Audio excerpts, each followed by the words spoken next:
Assalamualaikum semuanya.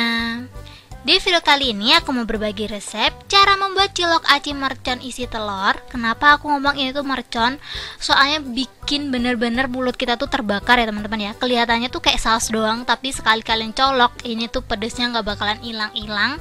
Buat kalian yang penasaran sama resep mercon aku ini, kalian wajib banget ya stay tune terus. Ini tuh ciloknya tetap empuk walaupun dia tuh udah dingin. Jadi buat kalian penasaran, sebelum kita lanjut ke tutorialnya, yang belum subscribe langsung aja subscribe, yang udah subscribe yuk langsung aja kita masak.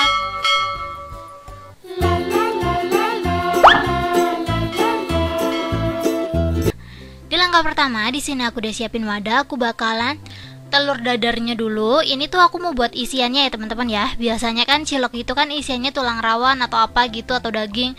Kali ini aku bakalan pakai telur ceplok seperti ini aja. Kalau kalian pengen ada rasanya, jangan lupa ditambahin Royco, garam sama merica. Ini tuh untuk rasanya terserah kalian sih.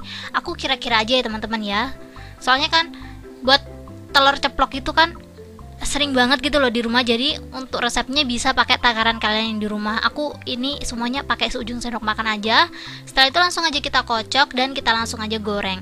Ini aku lebih rekomen gorengnya jangan pakai minyak goreng, soalnya kalau pakai minyak goreng nanti tuh berminyak banget teman-teman. Jadi di sini aku bakalan gorengnya langsung ya tanpa pakai minyak. Soalnya kalau nanti pakai minyak telurnya kan berminyak ya. Pas kita ngebentuk acinya tuh kayak susah lengketnya gitu loh. Kita goreng seperti biasa aja. Kalau udah kita langsung aja siapin adonan acinya. Di sini aku udah siapin tepung tapioka kurang lebih 150 gram. Terus di sini aku ada tepung terigu 100 gram. Ini kita mix dulu ya sampai semuanya tercampur rata. Kalau udah tercampur rata, kita langsung aja siapin air panasnya. Tapi sebelum dikasih air panas, jangan lupa dikasih perasa dulu ya teman-teman ya. Ini sisa Royco-nya tadi aku masukin semuanya. Terus ladanya juga sama. Tadi kan aku ambil masing-masing seujung sendok makan.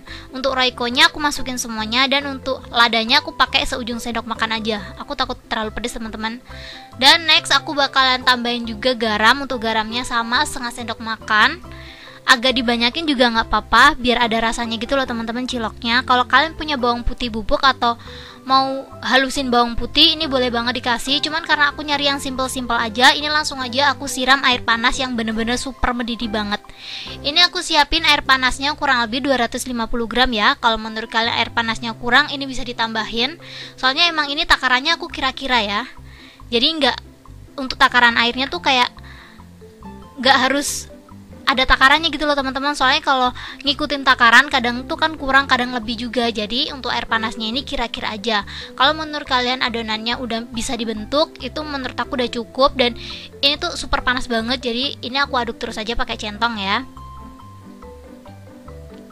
Ini karena menurut aku emang kelembapannya masih kurang, jadi aku bakalan kasih air lagi. Kalau menurut kalian ini tuh airnya kurang, kalian bisa pakai air biasa aja ya. Pokoknya yang penting yang pertama tadi kan air mendidih ya. Tapi yang kedua, kalau kalian menurut kalian kurang lembab, ini bisa banget pakai air biasa. Maksud aku air dingin gitu. Ya biasanya kan kalau kita nuangin sedikit-sedikit kan airnya udah mulai dingin gitu ya. Itu dimasukin aja juga nggak apa-apa, nggak perlu dipanasin lagi airnya.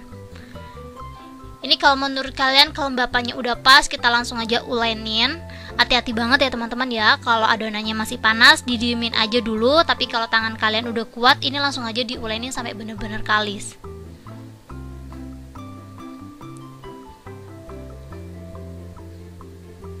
Pokoknya diulenin aja. Ini tuh ngulaininnya nggak seperti kita buat kue ya. Ini super ringan banget.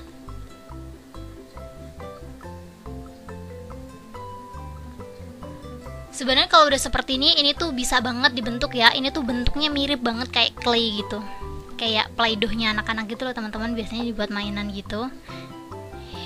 Ini cara ngebentuknya, kita langsung aja ambil secubit dan kita siapin telur. Sorry banget ya teman-teman ya, sebenarnya aku tuh nggak bisa goreng telur, itu jujur. Ya biasanya kan orang goreng telur itu kan bisa bulat-bulat, aku nggak pernah bisa goreng bisa serapi itu. Makanya tadi kan aku gorengnya aku cut, soalnya emang telurnya itu hancur gitu. Tapi sebenarnya nggak apa-apa juga, soalnya kan kita pakainya juga dihancurin gitu. Ini kurang lebih hasilnya seperti itu ya teman-teman ya. Aku ulangin sekali lagi tutorialnya. Kita ambil secubit aja, kalau kalian pengen ukurannya semuanya sama ditimbang. Setelah dicubit kita pipin sedikit aja, dan kita ambil secubit juga telurnya. Jadi telurnya jangan terlalu banyak-banyak ya. jadi lebih sedikit dari si adonan biar dia tuh bisa dimasukin di dalam. Kalau udah dimasukin, kita langsung aja bulat-bulat sampai bentuknya bulat seperti itu. Lakukan hal yang sama sampai semuanya habis, dan ini dia hasilnya setelah aku buletin semuanya. Hasilnya sedikit karena emang aku buatnya sedikit ya. Kalau udah, kita langsung aja siapin penggorengan. Kok penggorengan sih? Sedih banget ya aku kayak salah ngomong. Kita siapin air panas dan jangan lupa dikasih minyak goreng gitu maksud aku teman-teman. Ini tuh dikasih minyak goreng supaya ciloknya tuh nggak lengket satu sama lain ya. Ini kalau airnya udah mulai panas, nggak harus nunggu mendidih. Pokoknya kalau menurut kalian airnya udah panas, kita langsung aja masukin ciloknya satu persatu seperti ini.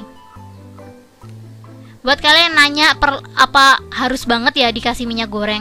Kalau aku sih kalau ngerebus apa-apa harus banget ya teman-teman ya. Soalnya kalau nggak dikasih minyak goreng tuh kadang lengket-lengket gitu loh. Jadi jangan sampai lupa dikasih sedikit minyak gorengnya kayak tadi. Ini kalau semuanya udah dimasukin semuanya, kita langsung aja rebus kurang lebih sampai 5 menit. Jangan terlalu cepet ya teman-teman ya. Biasanya aci itu kalau direbus sampai dia mendidih doang itu kadang nipu gitu loh. Jadi kadang dalamnya masih mentah walaupun dia udah ngapung. Jadi kita tunggu dulu aja. Kurang lebih 5 menitan gitu, jangan terlalu lama-lama juga. Kalau kelamaan juga nanti dia terlalu lembek gitu loh teman-teman. Pokoknya kita rebus kurang lebih 5 menit. Kalau udah 5 menit, kita langsung aja angkat dan tiriskan. Kita siapin sausnya.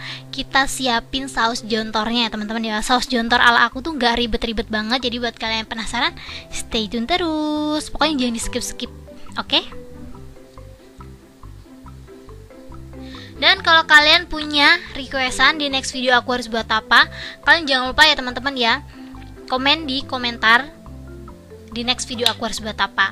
Dan di sini aku udah siapin penggilingan. Kita giling dulu ya teman-teman ya. 2 sendok makan kacang tanah yang udah aku goreng. Kalian pasti bisa lah ya goreng kacang tanah. Jadi bagian goreng kacang tanahnya aku skip aja. Ini langsung aja kita halusin sedikit kasar. Jadi jangan terlalu lembut-lembut banget ya, agak lembut tapi juga disiapin yang agak kasar-kasar sedikit gitu loh teman-teman. Biasanya kan cilok itu kalau ada kacangnya agak kasar gitu, dan itu enak banget sih kalau udah dapet kacang yang agak gede gitu. Ini udah selesai. Kalau udah selesai, kita langsung aja siapin teflon. Ini dia teflonnya. Kita langsung aja masukin kacang tanah yang udah kita halusin tadi. Kalau udah, kita langsung aja siapin saus. Ini terserah kalian. Kalau mau pakai saus pedas kayak aku, saus biasa atau saus tomat juga nggak apa-apa. Ini kurang lebih untuk sausnya aku pakai 3 sendok makan. Kalau mau di mix pakai saus tomat sama saus sambal juga boleh. Ya perbandingannya 2:1. Saus tomatnya jangan terlalu banyak, soalnya kalau kebanyakan dia agak asem gitu loh. Lanjut, jangan lupa ditambahin saori biar tambah mantul. Ini untuk saorinya aku kurang lebih pakai 1 sendok makan aja. Next aku bakalan tambahin kecap. Saus kalau nggak ada kecap kurang enak gak sih? Pokoknya kita kasih aja kecap. Ini kurang lebih aku pakai 2 sendok makan ya. Jangan terlalu banyak-banyak, soalnya kecap kalau kebanyakan warnanya terlalu pekat nanti. Terus di sini aku ada cabai bubuk. Ini the best banget. Kemarin aku buat tutorialnya, hemat banget dan hasilnya banyak banget. Kalian bisa langsung aja klik di pojok kanan sini ya. Aku bakalan kasih linknya cara buat ini cabai. Ini tuh berguna banget teman-teman. Gantinya bon cabai. Untuk bubuk cabainya tadi aku pakai 2 sendok makan. Terus di sini juga aku ada garam. Untuk garamnya seujung sendok makan. Sorry banget sendok aku silau teman-teman, tapi aku pakainya sedikit aja, nggak terlalu banyak karena aku takut asin. Terus lanjut di sini aku ada Royco. Untuk Royco-nya ya kurang lebih sama aja sih, seujung sendok makan. Dan yang terakhir banget, jangan lupa ditambah air. Ini untuk airnya kurang lebih aku pakai 100 sampai 150. Soalnya nanti kalau menurut kalian ciloknya itu kayak terlalu encer, dimasak agak lama aja, dia nanti bakalan ngental gitu loh.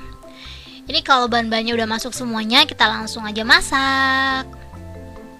Kalau kalian mau ditambahin gula, ini juga boleh banget ya teman-teman ya. Cuman karena aku tuh pengen resepnya resep jontor, jadi nggak mau ada manis-manisnya gitu, biar pedes aja gitu loh. Aku nggak mau kayak komenan netizen, soalnya ya kita tuh butuh netizen gak sih? Jadi terserah lah kalian mau komen apa gitu, aku nggak peduli juga gitu, paham gak sih? Tapi kalau yang baik-baik aku peduli, aku love ke kalian. Thank you buat kalian yang selalu positif nontonin video aku. Ini ciloknya langsung aja kita masukin ya kalau si sausnya itu udah mendidih. Jadi sebenarnya gak harus nunggu mendidih sih, pokoknya sausnya itu udah tercampur rata aja. Kita langsung aja masukin cilok yang udah kita tiriskan tadi. Kita masak sampai mengental aja, pokoknya si sausnya tuh sampai kental gitu loh. Soalnya kan kalau encer gitu gak enak gak sih? Masa iya sih saus kental, kan ya teksturnya kurang pas aja gitu. Pokoknya kita masak aja, kalau menurut kalian udah kental kita langsung aja matiin dan kita siap sajikan. Ini tuh resepnya super simple banget, tapi resepnya bener-bener super enak banget. Dan ini tuh sausnya sih yang bikin khas, bener serius aku nggak bohong, tapi ini emang enak pol sih. Dan ini kurang lebih segini hasilnya ya teman-teman ya, karena tadi emang aku buatnya sedikit ya, jadinya kurang lebih sedikit juga. Tapi tetap aku bakalan rekomendasiin cara penyajiannya. Jadi biar ala-ala kekinian gitu, kalian pakai mika yang warna coklat kayak gini. Aku sebenarnya lupa banget sih ukurannya ini berapa, tapi nanti aku bakalan cariin di internet ya di Shopee gitu. Kalau kalian butuh tempat kayak gini, kalian bisa langsung aja cek di deskripsi aku bakalan kasih rekomendasi produknya di situ. Ini untuk satu resep jadinya sekitaran 4 porsi. Terserah kalian sih ya ini mau dijual berapa, tapi aku jual 5.000 pun ini worth it banget. Isinya banyak, bikin kenyang, dan ini tuh walaupun udah dingin tetap kenyal gitu loh. Dan yang juara sih sambelnya, bukan karena ini buatan aku ya teman-teman ya, tapi emang ini sambelnya luar biasa enaknya. Jadi kayak kacangnya berasa, terus ala Koreanya juga berasa gitu loh. Jadi rasanya menurut aku tuh nggak lokal-lokal banget dan cocok banget buat cemilan anak muda zaman sekarang, kan sukanya yang Korea-Korea gitu kan. Ini tuh enak banget, wajib banget dicoba di rumah. Dan thank you buat kalian yang udah nonton.